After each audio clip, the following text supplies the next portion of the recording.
Hi guys, आज के इस वीडियो में आप सभी लोगों का स्वागत है। आज की कहानी है एक छोटे से गांव की, जहां पर एक आदमी रहता था। उसके घर के पास एक पहाड़ था जहां पर वह रोज सुबह जाता था। वहां पर थोड़ी देर उस पहाड़ पर बैठता था, फिर वापस आ जाता। तो रोज की तरह वह सुबह सुबह जा रहा था। पीछे से उसका छोटा बेटा आया और उसने कहा कि मैं भी आपके साथ चलूंगा। पहले तो उसको थोड़ा सा समझाया और मना किया कि जो रास्ता है वो बहुत ही छोटा है और चढ़ाई बहुत ही ज़्यादा है, तो तू मेरे साथ नहीं चल पाएगा।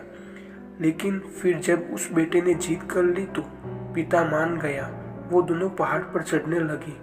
पिता ने बेटे का हाथ कस करके पकड़ा था। लेफ्ट साइड में पहाड़ थी और राइट साइड में खाई थी और रास्ता बहुत ही छोटा था। वो पहाड़ की चोटी तक पहुंचने ही वाले थे, तभी रास्ते में एक बड़ा सा पत्थर आया। क्योंकि पिता उस रास्ते से रोज आता था तो उसको पता था कि वहां पर पत्थर है, तो वह साइड से निकल गया। लेकिन जो बेटा था उसका ध्यान कहीं और था, तो उसका घुटना जाकर के उस बड़े से पत्थर से टकरा गया।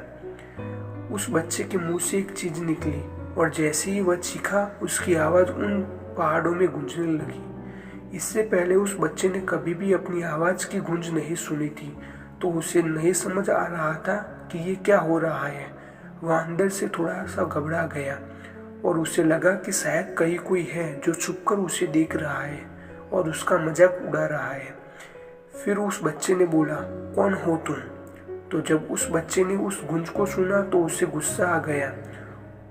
उसे लगा कि कौन है ये जो मेरा मजाक उड़ाए चला जा रहा है। फिर उसने गुस्से से कहा कि मैं तुम्हें छोड़ूंगा नहीं।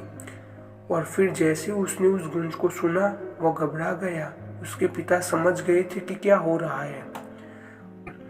उसने अपने पिता का हाथ कस के पकड़ लिया और उनसे पूछा कि कौन है ये जो मुझे इतना तंग कर रहा है, कौन है ये जो मुझे इतना डरा रहा है।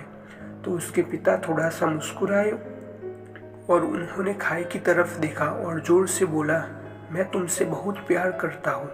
वह सुनकर वह बच्चा हैरान हो गया और उसे समझ नहीं आया कि हो क्या रहा है, क्योंकि वही इंसान जो उसका मजाक उड़ा रहा है, उसको तंग कर रहा है, वो उसके पिता को बोल रहा है कि मैं तुमसे बहुत प्यार करता हूँ। तो उसके पिता अपने बेटे को देखा और वो समझ गए कि उसके मन में क्या चल रहा है। और फिर दोबारा उन्होंने बोला, तुम बहुत अच्छे हो। और ये सुनकर उनका बेटा थोड़ा सा मुस्कुराया और पूछा अपने पिता से कि ये क्या हो रहा है। फिर उसके पिता ने अपने बेटे को समझाया, ये जो आवाज़ तुम सुन रहे हो ना, ये किसी और की नहीं है, ये तुम्हारी ही आवाज़ है जो कि पहाड़ों में गूंज रही है और तुम्हें अपनी ही आवाज़ सुनाई दे रही है। जैसे तुम बोलते हो ठीक वैसा ही तुम्हें सुनाई देता है। अगर तुम गुस्से से कुछ कहोगे तो पलट करके जो आवाज़ आएगी उसमें भी गुस्सा होगा, लेकिन अगर तुम कुछ अच्छा कहोगे तो वो आवाज़ भी अच्छी होगी। बिल्कुल इसी तरह से हमारी ज़िंदगी में भी होता है। जैसा तुम अपने मन में इस ज़िंदगी के बारे में सोचते हो, ये ज़िंदगी भी तुम्हारे लिए बिल्कुल वैसी ही हो जाती है। अगर तुम मन ही मन अपने आप से ये बोलते रहोगे कि मेरी ज़िंदगी तो बहुत बुरी है, तो तुम्हारी ज़िंदगी सच में बुरी हो जाएगी। अगर तुम अपनी ज़िंदगी से प्यार करोगे तो तुम्हारी ज़िंदगी भी तुमसे प्यार करेगी।